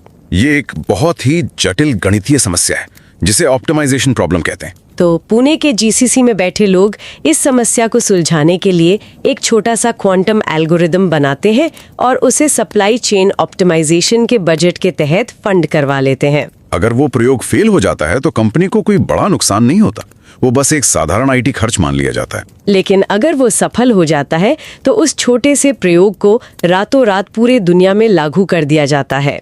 पुणे का ये यूज केस मॉडल निवेश के जोखिम को लगभग शून्य कर देता है। और अंत में भारत के परिदृश्य में बात आती है कलकत्ता की। आमतौर पर जब हम आईटी या जीसीसी के बारे में सोचते हैं तो कलकत्ता का नाम शायद सबसे पहले जहन में ना आए। लेकिन इस रिपोर्ट में कलकत्ता को लंबे समय की रणनीति और टिकाऊपन यानी ड्यूरेबिलिटी का एक नया और अहम केंद्र बताया गया है। कंपनियों का कलकत्ता की तरफ रुख करना एक बहुत ही दूरदर्शी कदम लगता है। आज दुनिया भर में चल रही उथल पुथल, युद्ध और कूटनीतिक तनाव को देखते हुए कोई भी बड़ी कंपनी अपना सारा काम सिर्फ 1 या 2 शहरों में केंद्रित करके नहीं रखना चाहती। बिल्कुल। अगर कल को किसी एक शहर में कोई प्राकृतिक आपदा आ जाए या बुनियादी ढांचा ठप हो जाए तो पूरा सिस्टम रुक सकता है। कलकत्ता उन्हें एक ऐसा विकल्प देता है जहां बेहतरीन टैलेंट मौजूद है, कर्मचारियों के नौकरी छोड़ने की दर यानी एट्रिशन रेट कम है और लागत भी किफायती है। ये कंपनियों को एक सुरक्षित जगह देता है ताकि किसी भी वैश्विक संकट के समय भी उनका खामोश क्वांटम रिसर्च बिना रुके चलता रहे। तो भारत का ये पूरा मॉडल ये साबित करता है कि सिर्फ अच्छे वैज्ञानिक होने से कुछ नहीं होता, एक स्मार्ट संस्थागत ढांचे की भी जरूरत होती है। लेकिन ये तस्वीर सिर्फ भारत तक सीमित नहीं है। ग्लोबल साउथ के बाकी हिस्से भी इस खामोश दौड़ का हिस्सा है और इस बिसात पर अपनी अपनी चालें चल रहे हैं। हालांकि हर क्षेत्र का तरीका अपनी स्थानीय चुनौतियों और भौगोलिक जरूरतों के हिसाब से बिल्कुल अलग है। अगर हम दक्षिण पूर्व एशिया यानी साउथ ईस्ट एशिया की तरफ देखें तो वहां इसे रीजनल हब मॉडल के रूप में देखा जाता है। वहाँ की स्थिति थोड़ी अलग है क्योंकि वहाँ भारत या चीन जैसा कोई एक विशाल देश नहीं है। वहाँ सिंगापुर, इंडोनेशिया, मलेशिया जैसे कई अलग अलग देशों के बाजार हैं। सबकी अपनी भाषाएं हैं और सबके बैंकिंग और प्राइवेसी के नियम अलग हैं। इसी वजह से वहाँ के जीसीसी एक साझा ढांचा तैयार कर रहे हैं जिसे quantum readiness as a service कहा जा सकता है। यानी अगर सिंगापुर के किसी बैंक को भविष्य में क्वांटम सिक्योरिटी की जरूरत पड़े और साथ ही इंडोनेशिया की किसी लॉजिस्टिक्स नेटवर्क को भी वही तकनीक चाहिए तो उन्हें अलग अलग शुरुआत नहीं करनी पड़ेगी। दक्षिण पूर्वी एशिया के ये हब पूरे क्षेत्र की जरूरतों को एक साथ जोड़कर लागत को कम कर रहे हैं और दक्षिणता बढ़ा रहे हैं। और वहीं दूसरी तरफ मध्य पूर्व यानी मिडिल ईस्ट की रणनीति तो बिल्कुल ही अलग दिशा में जाती दिखती है। वहां कॉर्पोरेट बजट छुपाने की वैसी जरूरत नहीं दिखती जैसी पश्चिमी देशों की कंपनियों में है। वहां की फंडिंग नीचे से ऊपर के बजाय टॉप डाउन तरीके से आती है। मध्य पूर्व के देशों के पास विशाल सॉवरेन वेल्थ फंड है। वहाँ की सरकारें और शासक बहुत दूर की सोच रहे हैं। वो जानते हैं कि तेल पर उनकी निर्भरता हमेशा नहीं रहेगी, इसलिए वहाँ क्वांटम फंडिंग सीधे तौर पर उनकी राष्ट्रीय महत्वाकांक्षाओं से जुड़ी है। उनका पूरा फोकस इस बात पर है कि उनके नए बन रहे स्मार्ट शहर, उनका भविष्य का डिजिटल इंफ्रास्ट्रक्चर और उनकी विशाल ऊर्जा प्रणालियां भविष्य के क्वांटम साइबर हमलों से कैसे सुरक्षित रहें। वहाँ का निवेश बहुत ही आक्रामक है। इसके बाद लेख अफ्रीका की बात करता है। अफ्रीका की चुनौतियां इन सब से बहुत अलग और बुनियादी हैं। उनके सामने सबसे बड़ा सवाल ये नहीं है कि क्वांटम का इस्तेमाल कहाँ किया जाए, बल्कि ये है कि इस क्षमता को लंबी अवधि तक जिंदा और प्रासंगिक कैसे रखा जाए। अफ्रीका में तकनीक को लेकर पूंजी का हमेशा अभाव रहा है। इसलिए वहाँ के सेंटर्स बहुत ही स्मार्ट तरीके से हार्डवेयर की उस महंगी दौड़ में शामिल नहीं हो रहे हैं जहाँ अरबों डॉलर्स चाहिए। उनका पूरा फोकस सॉफ्टवेयर बनाने, क्वांटम एल्गोरिदम के शुरुआती प्रोटोटाइप्स तैयार करने और सबसे जरूरी चीज वहां के युवाओं को इस नई तकनीक के लिए ट्रेन करने पर है। वे खुद को दुनिया के बड़े ऑपरेटिंग मॉडल का एक अहम हिस्सा बना रहे हैं ताकि जब क्वांटम का असली दौर पूरी तरह से आए तो वे पीछे न छूट जाएं। और अगर हम दक्षिण अमेरिका के मॉडल को देखें तो वो मुझे सबसे ज्यादा हैरान करने वाला लगा। कोई भी सोच सकता है कि दक्षिण अमेरिका के कई देश तो अक्सर भारी आर्थिक अस्थिरता और राजनीतिक उथल-पुथल का सामना करते रहते हैं, लेकिन इसके बावजूद वहां के बैंक और कमोडिटी फर्म्स क्वांटम तकनीक का इस्तेमाल रिस्क और प्राइसिंग जैसी बेहद जटिल चीजों का विश्लेषण करने के लिए कर रहे हैं। वहां का जीसीसी मॉडल इस तरह डिजाइन किया गया है कि देश के अंदर चाहे जितनी भी आर्थिक अस्थिरता मची हो, महंगाई चरम पर हो, कंपनी की ये बहुमूल्य क्वांटम रिसर्च किसी एक सुरक्षित कोने में महफूज रहे। अगर हम इन सभी अलग अलग भौगोलिक क्षेत्रों की रणनीतियों को एक साथ जोड़कर देखें तो एक बहुत ही स्पष्ट और बड़ा निष्कर्ष निकलकर सामने आता है। चाहे वो भारत का इंजीनियरिंग टैलेंट हो, मिडिल ईस्ट का पैसा हो या दक्षिण अमेरिका का रिस्क मैनेजमेंट, इन सभी क्षेत्रों में बड़ी कंपनियां क्वांटम तकनीक को भविष्य की तैयारी यानी रेडीनेस के रूप में फंड कर रही हैं। और ग्लोबल साउथ के इन जीसीसी को लचीलेपन यानी रेजिलियंस के रूप में फंड कर रही हैं। ये दुनिया भर में फैला एक ऐसा खामोश नेटवर्क बन गया है जहां आज के रोजमर्रा के काम और आम बजट के पीछे छुपकर कल की सबसे बड़ी ताकत का निर्माण किया जा रहा है। तो आज की इस पूरी चर्चा का अगर सार निकाला जाए तो एक बात बिल्कुल आईने की तरह साफ हो जाती है। क्वांटम कंप्यूटिंग की ये यात्रा सिलिकॉन वैली की उन जानी पहचानी कहानियों जैसी बिल्कुल नहीं है, जहां कोई युवा एक गैराज में कोई ऐप बनाता है और वो रातों रात वायरल होकर दुनिया बदल देता है। क्वांटम की एक कहानी वापस उसी ब्लचली पार्क जैसी है जिसे हमने शुरुआत की थी।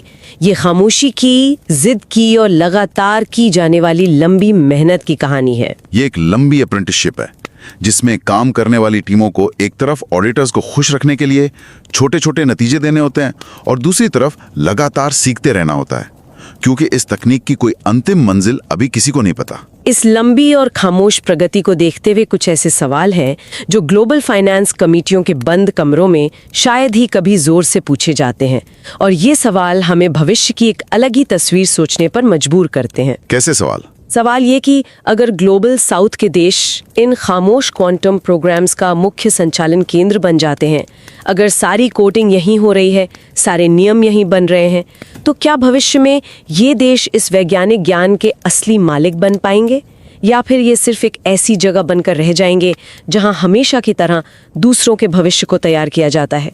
और एक सबसे बड़ा सवाल जो शायद हम सबको खुद से पूछना चाहिए, जब वाकई में पहला क्वांटम एडवांटेज हमारे सामने आएगा, जब ये तकनीक सच में दुनिया को एक पल में बदल देने के लिए तैयार होगी, तो क्या हम उस पल को पहचान भी पाएंगे, या तब तक ये खामोश फंडिंग हमारे बीच किसी नई अनिश्चितता, किसी नए राज की तरफ बढ़ चुकी होगी?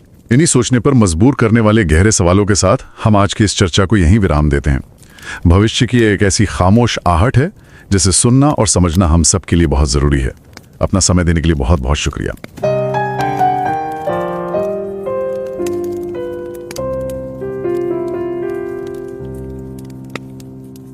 Forestil dig for et øjeblik, at du befinder dig i hjertet af Storbritannien. Vi er midt under 2. verdenskrig, og du står i Bletchley Park.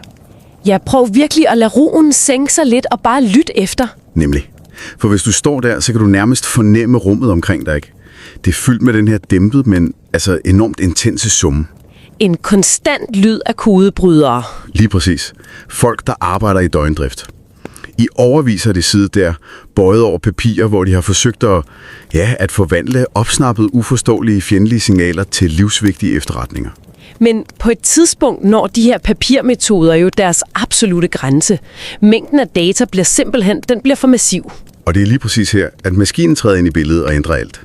For mellem december 1943 og februar 1944 lykkedes det ingeniøren Tommy Flowers og hans hold selvfølgelig at bygge Colossus.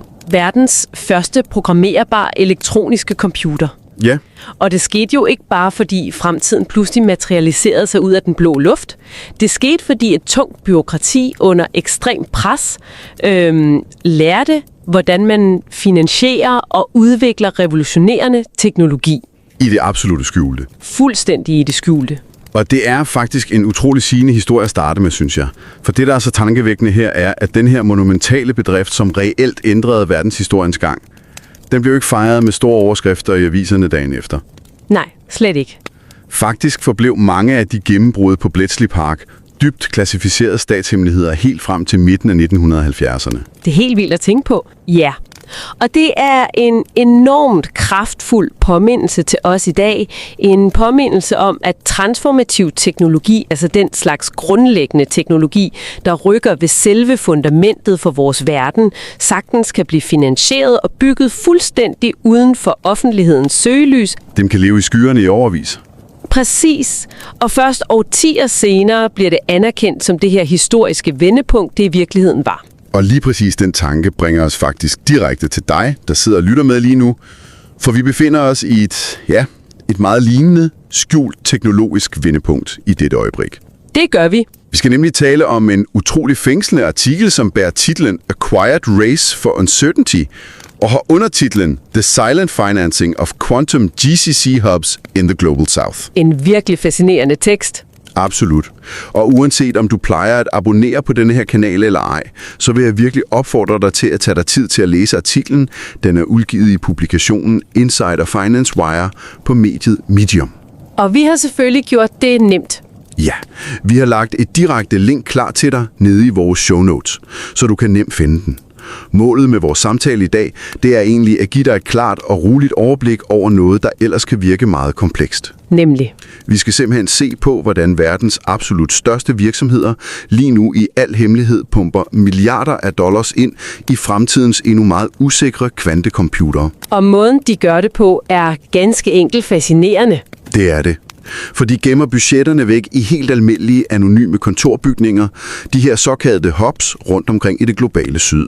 Ja, og når man lader det synke ind, altså når man forsøger at koble det her til det store billede, så forstår man, at vi står med et enormt, nærmest eksistentielt dilemma i den globale forretningsverden i dag. Hvordan? Jo, altså, kvanteteknologi er jo ikke bare et færdigt produkt. Det er ikke noget, du bare kan bestille i et katalog og så sætte strøm til. Nej, det er ikke bare en ny bærbar computer, man køber ind. Slet ikke. Det er ufatteligt dyrt at arbejde med, og endnu vigtigere, det er ekstremt usikkert at udvikle. Det er en lang, fuldstændig uforudsigelig læreproces. En meget skrøbelig forhandling mellem dyb abstrakt teoretisk fysik på den ene side og benhård ingeniørkunst på den anden. Og for virkelig at forstå den usikkerhed, så er vi næsten nødt til at kigge på tallene, ikke? Altså proportionerne. Vi er nødt til at se på det pres, virksomhederne opererer under. Ja. Så lad os lige tage os tid til at pakke de tal ud, så du kan få en reel fornemmelse af den skala, vi taler om her. Ifølge analysefirmaet IDC forudses det, at det globale forbrug på kvantecomputer vil vokse til hele 7,6 milliarder dollars i 2027. Det er jo i sig selv et enormt beløb. Det er det. Og hvis vi strækker tidshorisonten endnu længere frem, så spår Boston Consulting Group, at kvanteteknologi faktisk er på sporet til at skabe en samlet økonomisk værdi på op til 850 milliarder dollars i 2040. Det er svimlende beløb. Det er fuldstændig svimlende. Men de her tal fungerer jo på en måde som et tvækkesværd, ikke? Helt sikkert. For på den ene side er det et lysende løfte om ufattelig rigdom og markedsdominans. Men på den anden side skaber det et næsten umuligt pres. Prøv at forestille dig, at du sidder i stolen som økonomidirektør i et stort børsnoteret selskab. Ja, fuha. Vel endnu. Det gør du bare ikke. Hvordan retfærdiggør man et budget for noget, der rent set er ren usikkerhed? Præcis. Og det er netop kernen i hele problemet. Det er det dilemma, der tvinger virksomhederne til at tænke ret utraditionelt. Og for at forstå deres løsning, skal vi faktisk foretage endnu en lille tidsrejse, skal vi? Jo, vi skal tilbage til sensommeren 1927. Til den norditalienske by Como. Nemlig. Her trådte den danske fysiker Niels Bohr ind i en konferencesal og holdt et meget berømt foredrag. Han formulerede en idé, der senere blev kendt som komplementaritet. Komplementaritet, ja. Bohr argumenterede med sin sædvanlige dybde, kan man sige, for at et fysisk fænomen i kvantemekanikken kan vise sig på to helt forskellige, gensidigt udelukkende måder, alt afhængigt af, hvordan du vælger at observere det. Så det kan opføre sig som en bølge, eller det kan opføre sig som en partil? Lige præcis. Men Bohrs store geniale pointe var, at du er nødt til at acceptere begge billeder for at forstå den fulde sandhed af fænomenet. Og dengang handlede det jo udelukkende om teoretisk fysik. Men det er en ret smuk analogi, vi har med at gøre her. Når man læser artiklen i dag, står det simpelthen lysende klart, at det er den absolut perfekte analogi for disse moderne corporate kvanteprojekter. Det er en utrolig fascinerende parallel. For fuldstændig ligesom Bohrs partikler, er disse kvanteprojekter nødt til at eksistere som to helt forskellige ting på en og samme tid. De skal have en dobbelt natur. Ja. Ude i laboratorierne, ude blandt ingeniørerne, der er de vild eksperimentel videnskab. De er de her spekulative, langsigtede væddemål på fremtiden. Men i det øjeblik, projektet rammer ledelsens skrivebord, Og skal præsenteres for bestyrelsen. så tvinges fænomenet til at skifte form. Præcis. Pludselig er det nødt til at fremstå som en helt almindelig, forudsigelig og fuldstændig revisionsgodkendt udgift på et Excel-ark.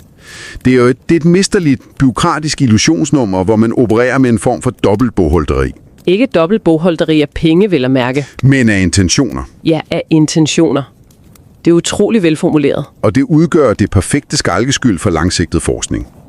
I praksis betyder det simpelthen, at når disse kvanteprojekter skal finansieres, så bliver ordet kvante næsten aldrig brugt i den officielle ansøgning. Nej, for hvis en mellemleder beder om penge til et kvanteforsøg, Så vil alle alarmklokker jo ringe hos revisorerne. Afkastet ligger årtier ude i fremtiden. I stedet kamufleres arbejdet. Det præsenteres under meget trygge, velkendte og, lad os bare sige det, ret kedelige termer. kedelig er nok ordet, som for eksempel avanceret dataanalyse, eller platform engineering, eller næste generations optimering. Lige præcis. Og det geniale ved denne tilgang er, at projekterne finansieres som en lang række små, uafhængige forbedringer. Hver især er de små nok til at glide helt uoptaget gennem indkøbsafdelingen. Bare som en almindelig driftsudgift. Nemlig. Men når man samler dem alle sammen, så holder de det store, vitale videnskabelige arbejde i liv. De køber ingeniørerne tid, indtil teknologien en dag bliver uundgåelig. Men lad os lige stoppe op et øjeblik. For hvad betyder det egentlig for dig, der sidder og lytter med? Altså, når vi forsøger at forstå verdens udvikling. Det betyder, at vi skal lede et helt andet sted, end vi plejer. Ja, hvis vi vil se, hvor fremtiden rent faktisk bliver skabt. Og artiklen peger os meget stærkt i retning af den indiske model. Vi skal se nærmere på det fænomen, der kaldes et GCC. GCC, ja. For lige at gøre det meget jordnært, GCC står for Global Capability Center. Og hvis vi bare spoler tiden, lad os sige 20 år tilbage, så tænkte man udelukkende på disse centre som lidt triste, anonyme kontorer i udlandet. Steder, hvor vestlige virksomheder outsourcede rutineprægede IT-opgaver. Kundeservice og den slags. En og alene med det formål at spare penge på billig arbejdskraft. Men hvis vi kigger på de rapporter fra brancheorganisationen NASCOM og konsulenthuset Sinup, som artiklen fremhæver, så er det billede totalt forældet. Den helt anden verden i dag. Disse centre har gennemgået en stille revolution. De har udviklet sig til massive, selvstændige og enormt værdiskabende innovationshubs. Og netop fordi de har fået det her mandat til at drive innovation, så er de blevet det ideelle, uforstyrrede miljø til at gemme de her langsigtede kvanteforskningsbudgetter i. Og når man sidder og læser tallene fra de her NASCOM og Sinop-rapporter, det tager lige et øjeblik at begribe den egentlige skala, ikke? Det gør det virkelig. For vi taler ikke længere bare om et par kontorbygninger. Rapporterne anslår, at de indiske GCC'er allerede i dag genererer omkring 64,6 milliarder dollars i samlet omsætning. Det er astronomisk. Og de beskæftiger over 1,9 millioner mennesker. Fremskrivningerne viser faktisk, at der forventes at være op mod 2.200 af disse centre i Indien inden 2030 med en omsætning, der krydser de 100 milliarder dollars. Wow. Så det er ikke længere bare eksterne afdelinger. Det er et massivt parallelt økosystem. Et helt nationalt arbejdsmarked for højeuddannede specialister. Lige præcis. Og det er netop i skyggen af denne gigantiske, velsmurte maskine, at man kan tillade sig at lade nogle af verdens mest komplekse kvanteeksperimenter foregå. Uden at revisorerne hjemme i hovedkvarteret begynder at stille alt for mange nærgående spørgsmål. Og det foregår jo ikke bare tilfældigt, vel? Altså, der er en meget dyb struktur i det. Artiklen tager os med gennem 4 helt forskellige indiske byer, der hver især har påtaget sig en unik rolle i det her. Ja, de har hver deres funktion i maskineriet. Prøv at forestille dig byen Bengaluru. Bengaluru fungerer som en summende ingeniørfabrik. Her gemmes kvantepengene ved at fokusere på det, vi kan kalde bindevævet. For det nytter jo ikke noget at have en kvantecomputer, hvis den ikke kan tale sammen med vores klassiske IT-systemer. Så i Bengaluru finansierer man integrationen. Nemlig. I praksis bygger man data pipelines og cloud-tjenester. Softwareværktøjer, der på sigt skal gøre kvanteeksperimenterne stabile. Det er det, der kaldes platform engineering. Ja, og det er jo genialt, fordi det giver perfekt mening for en virksomhedsledelse at betale for at opgradere deres IT-infrastruktur. Det lyder fornuftigt. Men i virkeligheden støber man det fundament, som kvantecomputeren en dag skal lande på. Det er en utrolig præcis beskrivelse. Men hvis vi så rykker videre til byen Hyderabad, så skifter artiklens fokus til en helt anden dimension. Hvad sker der i Hyderabad? Hyderabad er governance-byen. Her handler det mindre om koding og meget mere om kontrol, procedurer og kommandocentraler. Regulering simpelthen. Ja. Kvanteteknologi er vild, potentielt farlig og regulatorisk meget usikker. Så hvordan styrer en global virksomhed overhovedet et så omvæltende projekt? I Hyderabad skjuler man kvantefinansieringen gennem arbejdet med institutionel design. Altså, de skriver interne standarder og sikkerhedsprotokoller. Lige præcis. Hvordan anmoder en forretningsenhed overhovedet om at få tildelt tid på en kvantecomputer i fremtiden? Hvem har ansvaret, hvis noget går galt? Og i virksomhedens øjne er det bare almindelig sund fornuft at opbygge de her compliance-programmer. Det fremstår som ansvarlighed. Og under den trygge paraply af risikostyring, ja, så kan de teoretiske kvanteeksperimenter leve videre i bedste velgående. Det er virkelig smart. Og så er der Pune. Rent geografisk ligger Pune meget tæt på nogle af Indiens tunge industrielle økosystemer. Her møder de abstrakte kvanteteorier den barske virkelighed. Ja. I Pune bliver kvantefinansieringen omsat til praktisk anvendelse, det man kalder use cases. Man beder ikke om penge til grundforskning her. Pengene følger specifikke problemer, som enhver direktør kan forstå. Som for eksempel logistik eller ruteplanlægning. Præcis. Optimering af forsyningskæder. Man råber slet ikke op om et snarligt kvantegennembrud. Man kører bare hundredvis af små specifikke forsøg i stilhed. Velvidende, at de fleste af dem vil fejle. Lige præcis. Men de få metoder, der overlever dem, dokumenterer man omhyggeligt. Man bygger et bibliotek af kvanteinspirerede løsninger, der er fuldstændig forklædt som almindelig driftsoptimering. Og den fjerde by, vi skal nævne, er Kolkata. Det er måske det mindst åbenlyse valg på det her tech-landkort. Hvorfor det? Fordi byer som Bengaluru trækker de store overskrifter og de dyreste talenter. Men rapporterne viser, at virksomheder i stigende grad søger mod nye byer på grund af markante omkostningsfordele. Så det handler om prisen? Ja, og om overlevelse. I Kolkata opbygger man kapacitet billigere. Det er en langsigtet forsikring for projekterne. Det vi kalder resiliens eller modstandsdygtighed. Man spreder risikoen simpelthen. Lige præcis. Ved at have viden spredt ud til steder som Kolkata skaber man en redundans. Det sikrer, at de her vitale, men skrøbelige videnskabsprojekter ikke bare lukkes ned på grund af et geopolitisk chok, eller fordi lønningerne eksploderer i de større byer. Det er en måde at fremtidssikre sin investering på. Det er utroligt fascinerende, hvordan Indien nærmest er en blåtegning for den her skjulte innovation. Men det er jo ikke kun et indisk fænomen. Nej, for når vi læser videre i kildematerialet, er det slående at se, hvordan denne model tilpasser sig de lokale realiteter i resten af det globale syd. Skal vi tage en tur rundt om jorden? Lad os gøre det. Hvis vi for eksempel kaster blikket mod Sydøstasien, så er præmissen en lidt anden. Regionen er meget fragmenteret, mange sprog, kulturer og stramme lokale reguleringer. Så centrene her fungerer som regionale hubs, der skal bygge bro over denne kompleksitet. Ja. De forsøger ikke at slå de store forskningsbudgetter i USA. I stedet bygger de teams, der specialiserer sig i bankvæsen eller logistik. Målet er at levere det, de kalder kvanteparathed som en service. At have dataarkitekturen klar til den dag hardwaren rent faktisk virker. Det er en meget pragmatisk tilgang. Og hvis vi så rykker til Mellemøsten, der ændrer dynamikken sig helt vildt. Det må man sige. Her er tilgangen langt mere topstyret. Hvorfor er hubmodellen så attraktiv der? Fordi det giver dem en struktur til at importere den nyeste globale viden, samtidig med, at de insisterer på at bygge deres egen suveræne lokale kapacitet. Kvantearbejdet her er ikke gemt væk i regneark. Det er dybt integreret med store nationale ambitioner. Sikkerhedspolitik og energiinfrastruktur. Ja, det tiltrækker enorm opmærksomhed fra den absolute top, hvilket udløser store, åbne budgetter. Særligt til ting som kvantesikker kryptografi.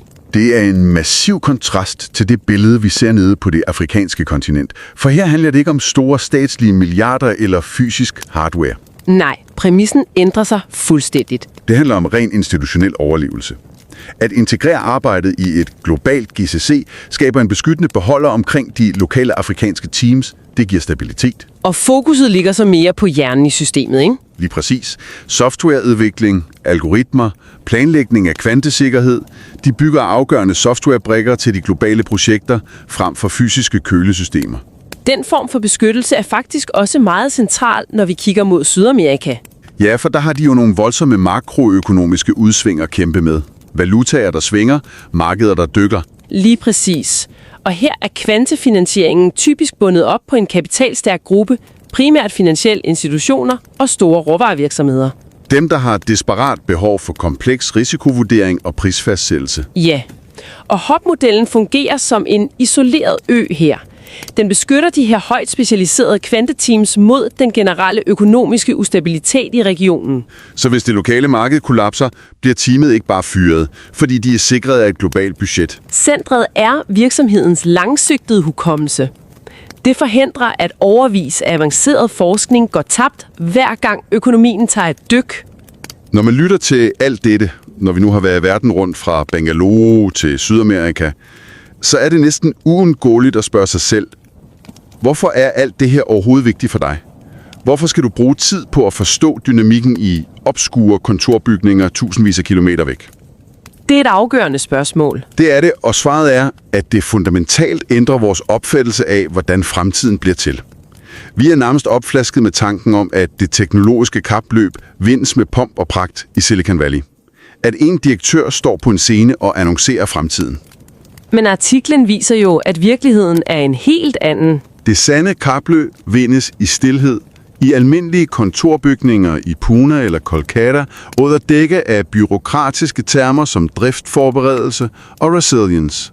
Det er i det globale syd stille hops, fremtidens maskinrum befinder sig lige nu. Og det bringer os faktisk frem til et utroligt vigtigt, nærmest filosofisk spørgsmål, som artiklen stiller mod slutningen. Hvad er det for et spørgsmål? Hvis vi retter blikket mod år 2044, når kvanteteknologien en dag bryder fuldt igennem, og den begynder at omkalfatere hele den globale økonomi, hvem ejer så i virkeligheden retten til den succes? Det er et dybt spørgsmål. Er det de ansigtsløse medarbejdere i det globale syd, der tålmodigt har bygget fundamentet i årevis? Eller er det hovedkvarteret i Europa eller USA, der betalte regningen, og i sidste ende satte deres logo på døren? Vil det globale syd nogensinde blive anerkendt som de sande videnskabelige forfattere af den nye æra? Eller vil det blot forblive de anonyme steder, hvor andre menneskers store visioner gøres praktiske? Det er virkelig noget at tænke over. Ja, prøv lige at tænke over forskellen på, hvordan vi holdt på menneskehedens største hemmeligheder dengang og nu. Spol tankerne tilbage til den historie, vi lagde ud med for Bletchley Park under 2. verdenskrig. Der, hvor alt blev holdt skjult med strenge regeringsklassifikationer og militære trusler. Pigtråd og bevæbnede vagter, ikke? Et enormt drama. Og i dag bliver kvantegenbruddet noget, der kan ændre menneskeheden lige så massivt, holdt hemmeligt ved simpelthen at give det et ufatteligt kedeligt firmanavn som næste generations optimering. Det skjules i kedsommelighed på et Excel-ark, i stedet for bag militære mure. Og det efterlader dig med et tankevækkende spørgsmål at overveje. Vil det første sande gennembrud i kvantecomputere overhovedet blive annonceret med et kæmpe brag og store overskrifter? Eller vil det bare i al stilhed dukke op som en lidt mere effektiv logistikalgoritme på en helt almindelig tirsdag, uden at verden overhovedet opdager, at fremtiden lige er ankommet?